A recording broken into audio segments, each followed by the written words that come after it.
Time now for the Sunday Talk. It's our last panel of the season, so we're taking a look at the theme of the year, division.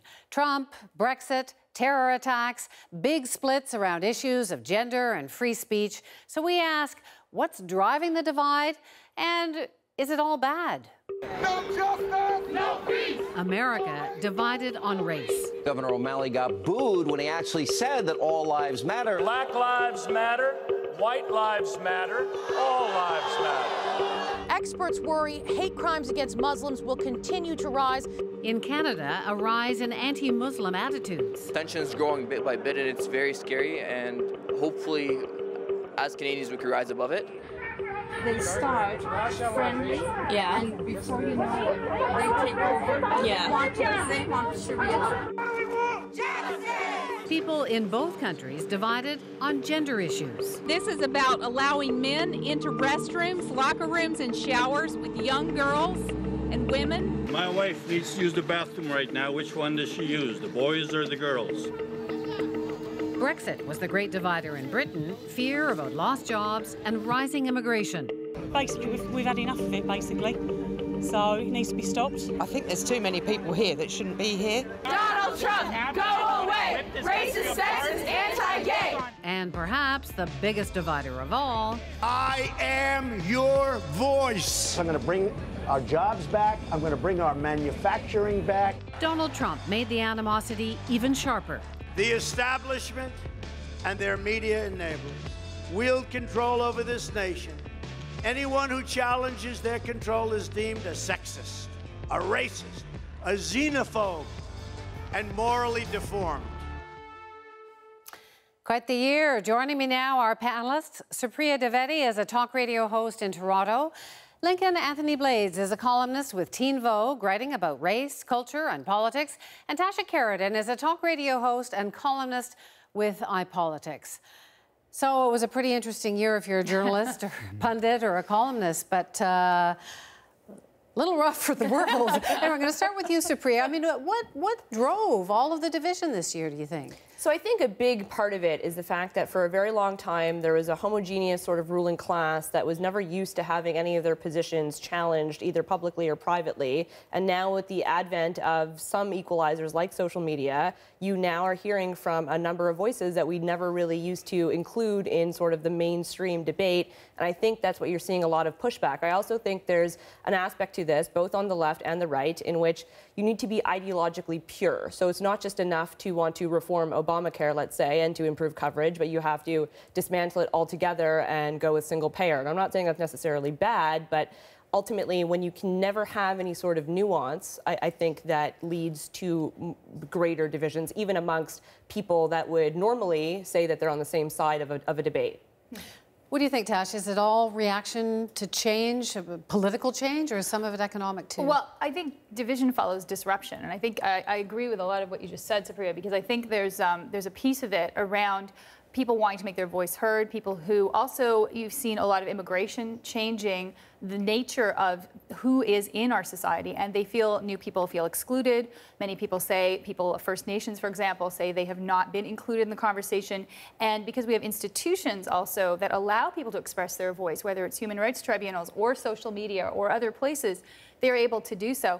Technology and technological disruption is the other big thing I would say, and I'm not just talking about the internet, but robotics and the changing nature of the workplace. And a lot of what fueled Donald Trump and his rise, I think, is the sense that the heartland economically of the United States has been gutted. And a lot of the people who are being told, as in white people, is like, you have privilege, are saying, wait a minute, we actually don't. We've lost our jobs and no one speaks for us. And Donald Trump, unfortunately, does speak for us. And as a result, you're seeing this pushback that you alluded to. People say we feel that we are being unfairly attacked in some ways. So much there. Start with what's your basic take, Lincoln? The way I've been looking at the racial division that we've been seeing, I don't know if I would necessarily ascribe it to being economic. I don't think it's about economic anxiety. I think that socially we've regressed.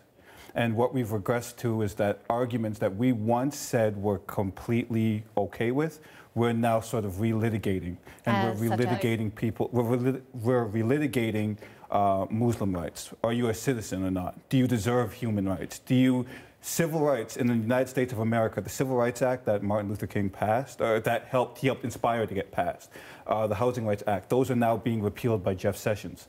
So the idea that we're equal citizens who deserve equal rights and equal housing, that's being literally stripped away. And the problem is that instead of talking about these things in a qualitative manner, we're talking about how a lot of white people feel when they get mean tweets aimed at them for their comments that they make on social media that are insensitive. It really feels like we're living in two different countries. Well, I would say actually that a lot of what you're saying, I don't disagree with, but I think the piece around Islam, and that is a more, I guess, a phenomenon that has a lot to do also with events that have taken place, where people will unfairly ascribe to all Muslims, for example, terrorist connotations or other things, and that is a reaction that we've seen since 9/11. I mean, it is not something that was, just created out of thin air. Unfortunately, there is a reality that there is Islamic extremism, but people will ascribe it to a larger group.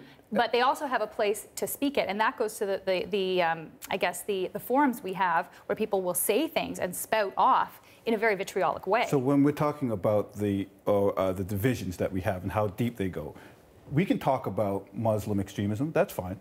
But then when do we talk about like white male extremism? When do we talk about domestic terrorism that's been driven by white males who are ideologically against inclusion?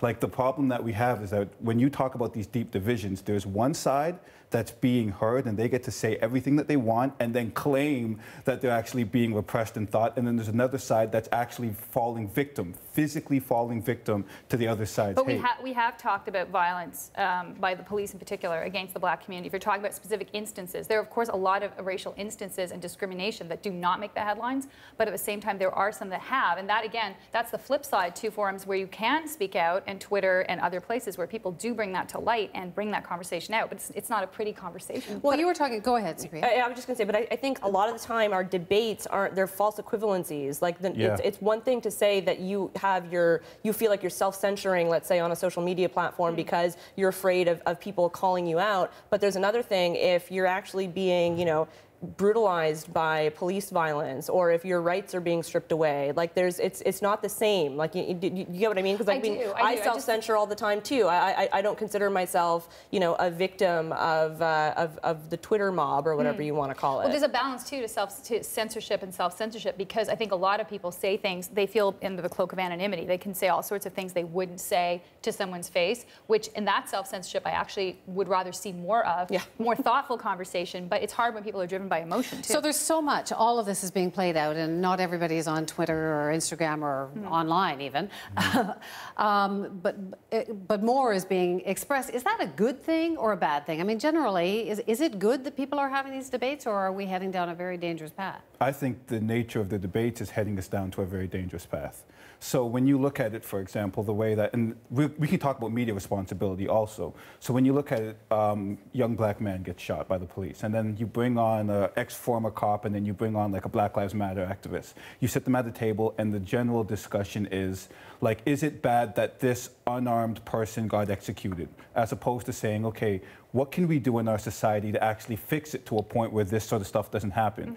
The nature of the discussion is incivil. What do you think, Supriya? Is it getting better or worse overall? Like, is this division, these debates, as fractious as they may be, are they leading towards something positive? So I agree with Lincoln in terms of the debate themselves. They can sometimes be, that's a bad thing, that in fact that we're debating people's humanity and debating people's civil rights when it comes to equal protection under the law. But I think ultimately when you're talking about the kinds of change these sorts of debates have sprung forward, like the advent of and just how great Black Lives Matter has been, not just in Toronto, but across North America, with getting these rights heard and getting people to notice. The fact that we're having open discussions about rape culture, even though, there was just a mistrial with Cosby, but we're all sort of talking about it in a more open forum. I think that's ultimately good.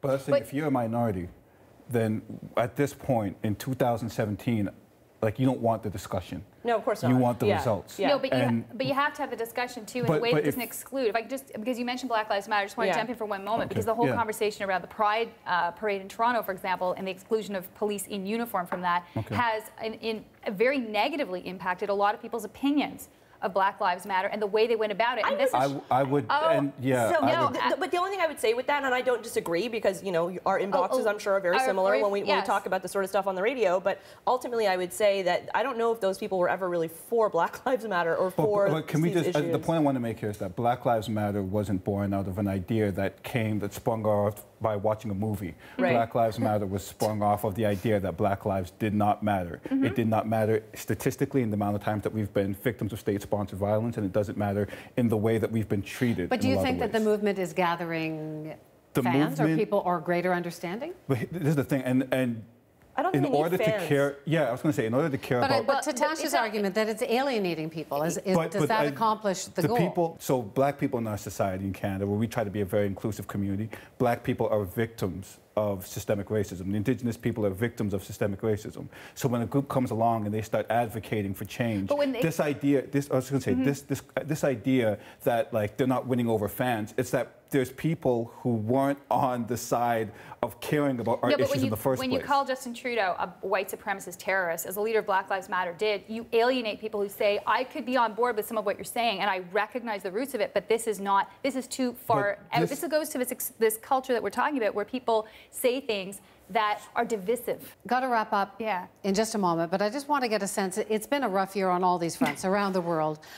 What is your sense generally for this year coming? Do you see things getting more fractious, each of you, or do you see people starting to listen to each other? I think I do see things continuing to be fractious, and I go back to just one quick point, which is that I do think economics does drive a lot of this, and the sense that it's not simply violence against groups, but the sense that they are excluded from the economic mainstream and success of other groups that is being challenged. And that upheaval is a longer-term process to resolve. So things may, in fact, get more, heated in terms of our divisions. But I think ultimately, as long as goals keep being met, I think it's good. If you look at the way that Black Lives Matter has pushed the conversation forward and actually gotten policy changes done, I think it's good. And just to go back to the divisiveness, back in the 60s, it's not like people were lining up to support Martin Luther King or Malcolm X in any way. So this is always sort of existed.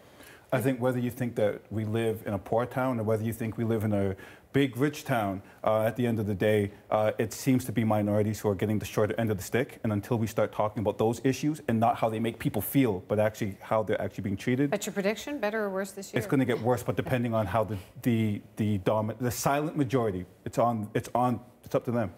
Thanks so much. It's been quite a season. Thank you. Thank you. Yes.